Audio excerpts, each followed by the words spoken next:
Strange little girl, where are you going? Strange little girl, where are you going? Do you know?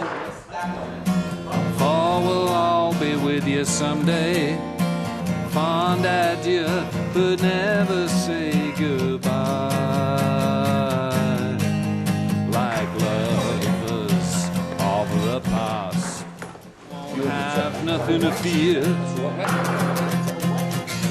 Lay back on me, pal.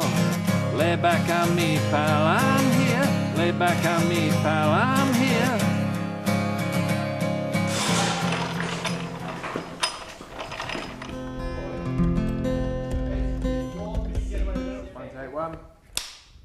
Hugh, you were studying a biochemistry PhD in Sweden, so that's quite advanced studying. Presumably that was intended as your career. Yeah. I don't think music ever was ever in my forefront of my mind as being a living, but I think a lot of musicians fall into music totally by accident or necessity. Basically, although I enjoyed what I was studying, I was very interested in it. I wasn't very good at it, and I seemed to enjoy music, and I felt like I had probably a chance of being better at music than at research. A biochemist. So it was sort of, it was the impetus to make me make the choice, I think. Can you remember when you wrote your first song? Vaguely. I'd just been to Busk in Copenhagen, and I always used to take a good-looking nurse with me from the hospital where I was working, because then I got more money when the hat was passed around with a pretty girl. So I'd gone with this nurse had gone with me to collect the hat money, and we'd been walking down this the quay where the boats come in, going to and from Copenhagen from Sweden, from Malmö, and we came across this blooded body on the street, and of course she was a nurse, so she immediately went in to help, and it was a guy who'd been beaten up, and he was Swedish actually, although we were in Copenhagen in Denmark. So she rushed off, got an ambulance, and it sort of stuck in my head, so I wrote the name of the street was called Niham, so I wrote a song called Niham Sandwich. So at that point... But it was awful. It didn't make it onto any albums. Before then, had you had any ambitions to be a songwriter, be a musician? Yeah, of course, because you want to emulate people that you have high respect for, and although I was playing a lot of acoustic guitar before then at university and around Europe busking, I was only playing my versions of my songs that I liked by my hero people that I admired. So you always want to be there, you always want to join the club. Who were the heroes? Well, I mean, I was doing songs by Hendrix. I mean, believe it or not, I was doing Hendrix songs on acoustic guitar, and Beatles songs, Stones songs, The Byrds, Simon and Garfunkel. All the songwriting.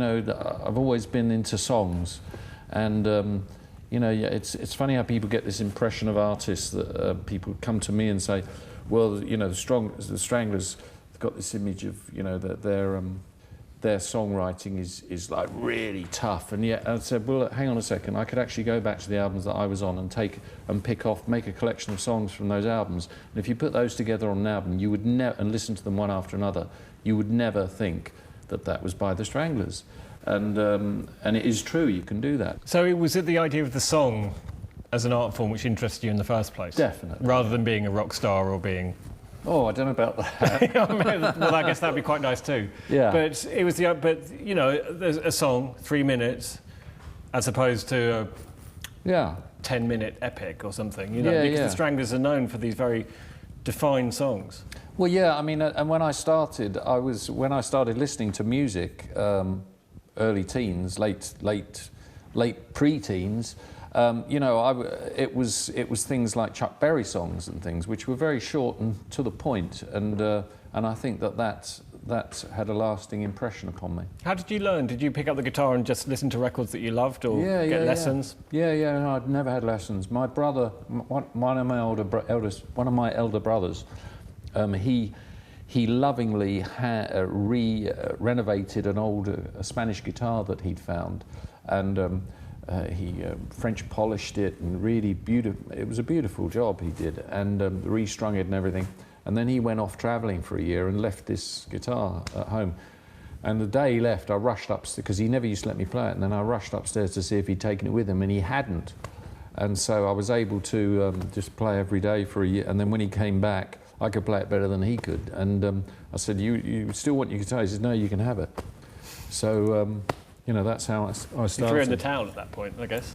When you were in a band very early on with Richard Thompson of Fairport Convention? Yeah, that's right, yeah. I mean, although I was I taught myself to play this Spanish guitar at home, I wasn't really playing, my introduction to electric music and playing it was through Richard, and we were in the same class at school, and he was a fabulous player. I mean, you'd go around to his house and there'd be Charlie Christian manuscript music at the age of 14 on a music stand, you know, and he was actually playing this stuff at the age of 14, 15. Wow.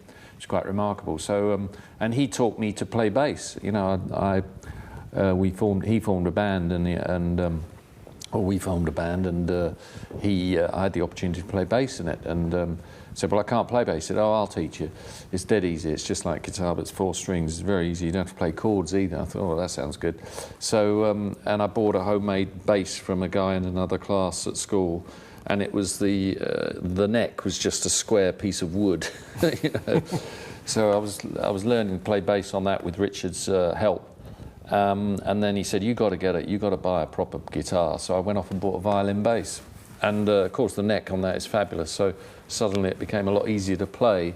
But I'm glad I learnt on this terrible bit of wood, because it helped, you know, it meant it was that much easier when I got a decent guitar. Right, so you started throwing yourself in at the deep end, basically. Yeah. When did the Stranglers get together? Well, that happened after I got back from Sweden. The band I was playing in over there, 2 of them were American draft dodgers, and they were very, very, very ambitious and adventurous in my eyes at that time. And the lead singer said, "Come, we can't stay in Sweden. We're not going to make it in Sweden. We've either got to go to America or we've got to go to the UK." So we, as a 4-piece, came to England, and then Jimmy Carter got in the American presidency and offered an amnesty to all the Americans. And our drummer had left, our American drummer had left, and Jet had applied to an advert that I'd placed in Melody Maker, and he liked us and we liked him, and he had an off license in Guildford. So he had an off license, didn't he? I thought didn't he have an ice cream van as well? As well. Okay, that's one of his enterprises. Yes, he had a few enterprises. That's right. So the thought of hanging out in this off license and playing music just appealed to everybody. So, swung the deal. Yeah, so we went, you know. So then, okay, so you've teamed up with Jet Black. Yeah. When did JJ Burnell and Dave Greenfield come? Well, then the American singer and the Swedish bass player, there was abrasion between them and Jet. So there was a big bust up. So there was just suddenly it was me and Jet left in this off license, and I didn't know anybody. The only person I knew in Guildford was John. So I went out and I remembered where he lived, and I took a bottle of wine from the off license. I went around and got him completely drunk, and cajoled him into joining the band. And he said, "Well, I don't know about joining a band." I said, "Well, you can play music, you can play guitar." And I said, "You could play bass." He said, "Well, I don't know. I was going to go to America and become a Harley Davidson mechanic." And I said, "Listen, stick with me and you'll be able to buy your own Harley Davidson." And he moved into the off license. So then there were the 3 of us. Then there were 3. And then we rehearsed, for like 6 months in a scout hut as a trio. And I have to stress the importance of that. We rehearsed as a rhythm unit, as a trio, without a lead instrument. And we got really tight. And there was obviously a place for a lead instrument. So I said, "I know a guy in Sweden." And they said, "What does he do?" And I said, "Well, he plays lead guitar. He can play piano. He can play saxophone. He can write songs, and he can sing backing vocals, and he's very enthusiastic." And I said, "Let's get him over." So Hans Vermling came over and joined the band, and it was when we were in this off license, and he was writing songs of stuff, pieces of music all the time. But he wasn't a lyric man; he was just a melody. He was a melody man, and he found a piano there, and he was writing stuff on the piano. And one afternoon, I heard something that he played, and he said, "Oh, I have a new song here. I have a new song. You must write something for this." And I heard it, and it was a piece, the music for "Strange Little Girl." So we got that together, and very quickly after he came over. Can we hear it? Sure. Yeah. One day see a strange little girl look at you. One day see a strange little girl smiling blue. She ran to the town one day, leaving home on a country fair. Just beware when you're there, strange little girl.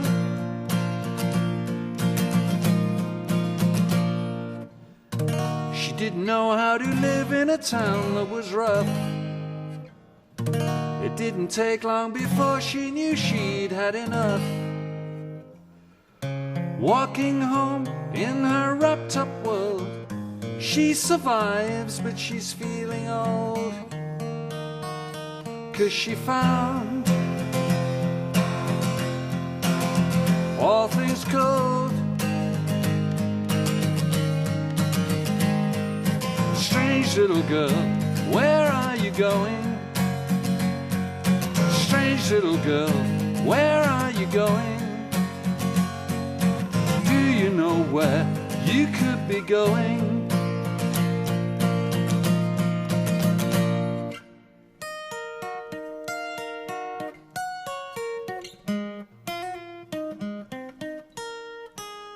Do do do do do.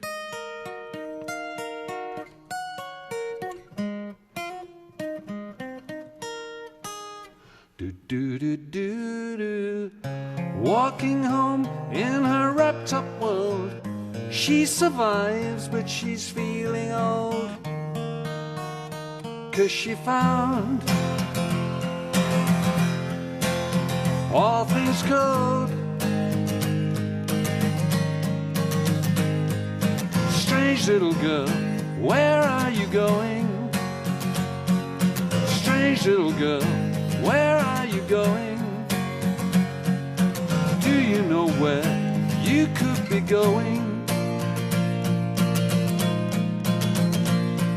Strange little girl, where are you going? Strange little girl, where are you going? Do you know where you could be going? That was fantastic. Yeah, it's a great little song. It's a lovely song. The other thing I was listening to it and thinking, well, it's quite a complicated song. You've got these arpeggiated chords and these various time changes. People think of the Stranglers as, well, whether it's a punk band or the image is as a band which is rough and back to basics. But you're saying that's one of the first songs you wrote for the Stranglers. 1975 was it? 1976. Yeah. 74. 74. Okay, even early, and it's certainly not basic. Yeah, well, Hans was a talented musician. He'd been playing music for a long time, so he brought in. He was a big influence on me. Hans had that lovely melody on the piano, and the chord changes. So I was able to put the top line and the lyrics to that, and then I put that little guitar piece in the middle as a little break. And what was the inspiration for the lyrics? Well, it's just someone a girlfriend I had at the time. So this song doesn't come out until the singles collection, which I think is 1982. Is that right? Yeah, I think so. But the funny thing is that we were so pleased with it. Everyone was really impressed with this song, and so we decided to record it. So we made a recording of it and put it on our first demo tape, which went to EMI Records, and they of course rejected it with a rejection slip. And then later on, when we were due to leave EMI Records to go to a new recording contract because the contract was up, they said, "Well, we'll put up a fight unless you give us a follow." It was just after Golden Brown. They said, we'll let you go if you give us a follow-up to Golden Brown, a proper follow-up, because we'd followed up with La Folie, which was a complete disaster, so as a single, being in French. But anyway, so I said, well, why don't we give them Strange Little Girl? It'd be quite funny, because we gave it to them 5-6 years ago, and they rejected it. Wouldn't it be funny if they accepted it this time? So it's my mischievous sense of humour. So we gave it to them, and it did fabulously well. So they were pleased, and they didn't even realise that they rejected it, probably. Exactly. When presumably by the time with the first 2 Stranglers albums, they came out very, very quickly in succession. You'd written most of those songs over the years previously? Yeah, we'd stockpiled them. We'd been in a period of writing and gigging and trying the songs out we'd written, and then if they didn't work or we didn't feel they worked, then they'd be put on the side. So we ended up building up this stockpile of songs. So we had enough songs for, when we started recording, we had enough songs for nearly 2 albums worth. Hugh, I just wanted to ask you about the inspiration for a couple of Stranglers songs. Goodbye Toulouse. Well, that lyric was written by John. I had this great piece of I thought great piece of music, so it was my music. And I thought it was about time he wrote a lyric, because he was a bit lazy about lyrics. So I said, come on, write some lyrics to this. And so he came up with that lyric. But we'd been talking about the fact that we were into reading Nostradamus texts, and he'd found one in there that predicted that Toulouse would be destroyed in a cataclysmic catastrophe, and there's actually a nuclear power station in Toulouse. So it's all quite prescient. So that was what that was about, really. How about Duchess? Well, Duchess, I mean, whenever I write lyrics, I always write about things that happen to me, so it's almost like keeping a diary, or the other things. I always heard someone say, don't ever write a song about something you know nothing about, because you'll get found out. Always write about something you know about, and it's just what happens to me. And I had a girlfriend, lived in a terrace in Chelsea, and it was just all about her. Never grew up, I hope she never will. One of my favourite lines. And now I have to ask you about Golden Brown, because it was such it's a beautiful song, but it was a huge hit as well. Well, again, personal experience. I liked it. It was working on 2 levels. It was about obviously about chasing the dragon. I was smoking heroin and snorting it, and so it was about that, and also about a girl I knew. So I write a lot about girls that I know. The subjects of the songs, I mean, those first 2 albums, Rattus Novegicus and No More Heroes. To me, they seem like they're albums of singles almost. The songs are so good, but they're controversial. You got accused of sexism. I mean, did things come back, and sometimes you think, okay, we've gone too far this time with some of the, because I mean, certain songs from that time were pushing it. Yeah, they're quite I don't think tough. we ever went too far. You see, the thing is about the one thing I don't court and I don't like is PC, political correctness. I think that political correctness is probably one of the dangers that a modern society can fall into, where some subjects are not to be discussed for political correctness, and I think that's going down a very, very dangerous path in society to do that. So I try and avoid political correctness. So. That's part of the reason why I like to go to these, subjects, and because I think that the only way to try and understand behaviour, certain behaviour, is to confront it and try and understand it. It's not to ignore it, because if you ignore it, that's not going to do any good at all. Right. So I think the human condition is so difficult and so fraught with it's a minefield of dangers that we can't afford to ignore certain things, and so that was just me trying to be healthy, trying to have a healthy mind by saying, look, what about this situation that we should be, maybe we should be thinking, just don't ignore anything. Right. So yeah, it's exploring different worlds, different avenues. And how about Never Say Goodbye? What was the inspiration behind those lyrics? Because you mentioned Dagenham Dave in that song. That's right, Black Friend of the Night. Why did you leave in such a hurry? Well, it's just about, there was at Dagenham Dave, a close friend had died, and then a white guy who was our tour manager, Charlie Pyle, who I was quite good friends with, he died. And there was a lot of darkness happening around band existence at the time, and it was sort of as a tribute to those people and the thoughts that when you're confronted with mortality and your own possible mortality, what things come up in your mind. Can we hear it? Sure, yeah.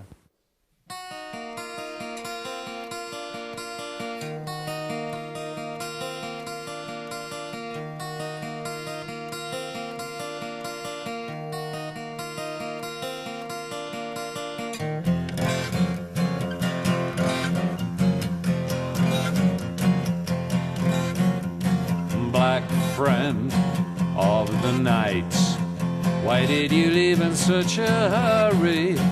White friend of the day, you left us working on our worries. Never say goodbye, for we'll all be with you someday. Fond adieu, but never say goodbye.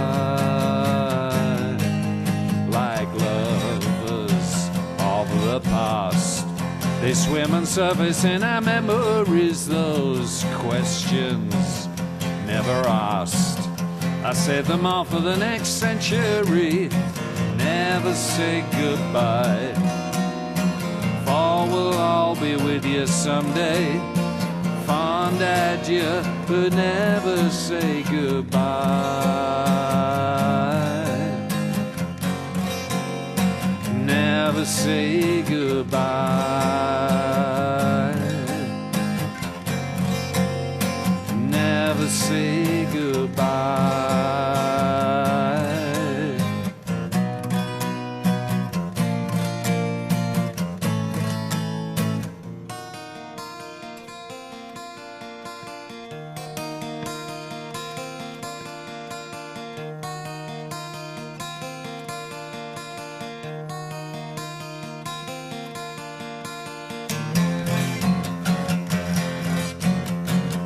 Show us what's over the horizon. Is it worth the chance to stick around for more surprising? Never say goodbye, for we'll all be with you someday. Fond adieu, but never say goodbye.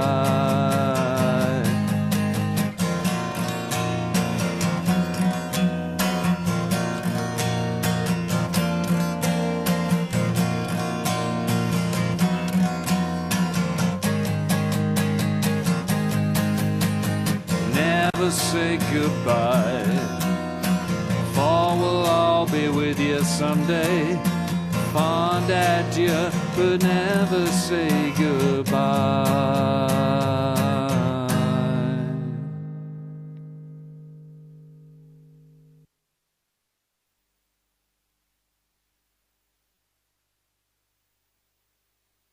Hugh, in 1990, you left the Stranglers. That's right, yeah. Why did you decide to leave and go solo? I've answered this question so many times, but I always come up with different answers.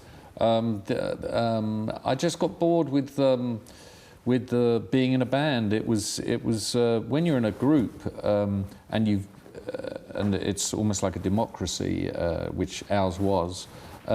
You end up becoming your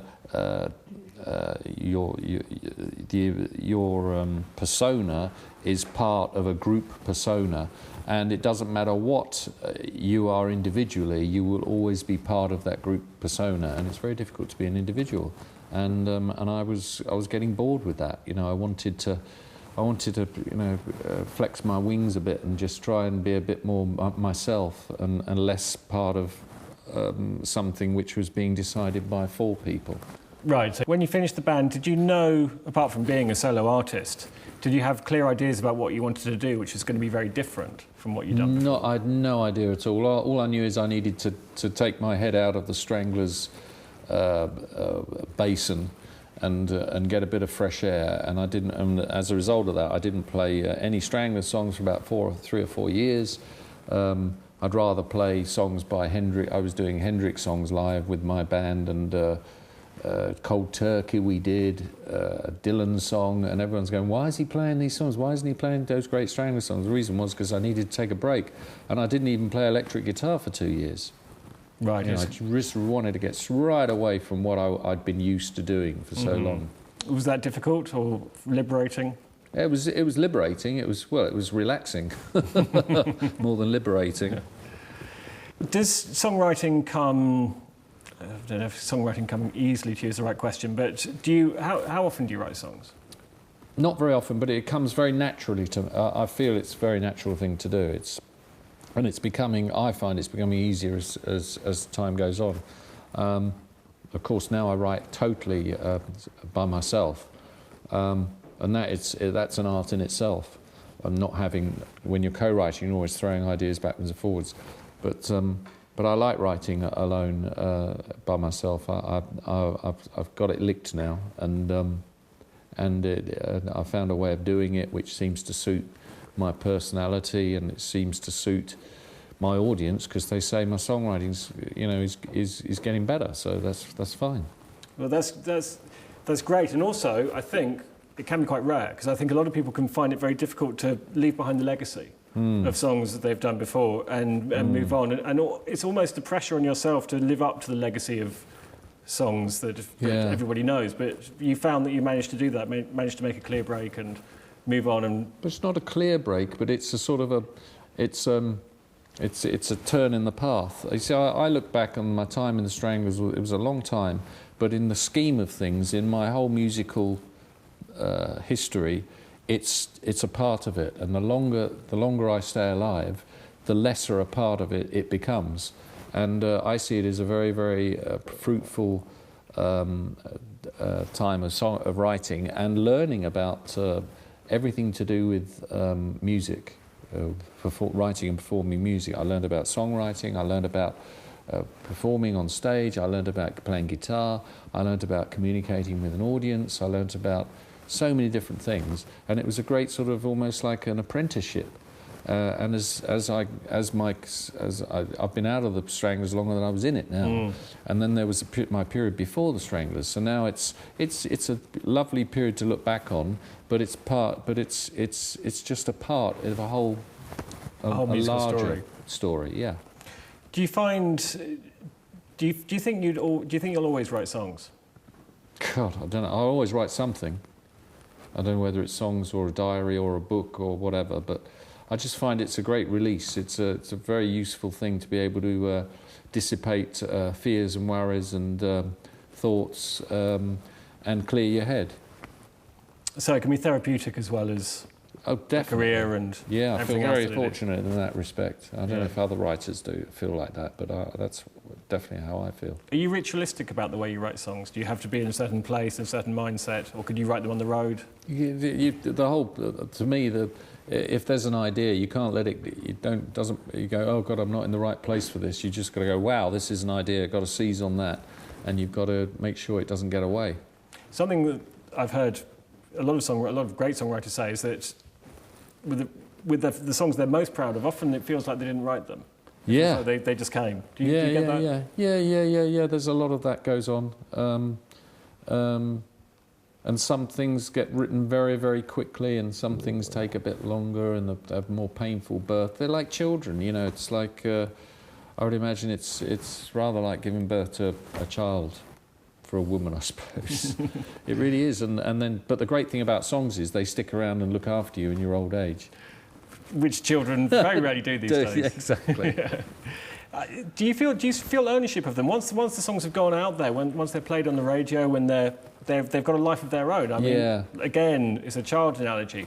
Yeah. Do you still own that song? I mean, if someone in, I don't know, Peru loves a song and they've interpreted it in their own way, I mean, do you still feel an ownership over it?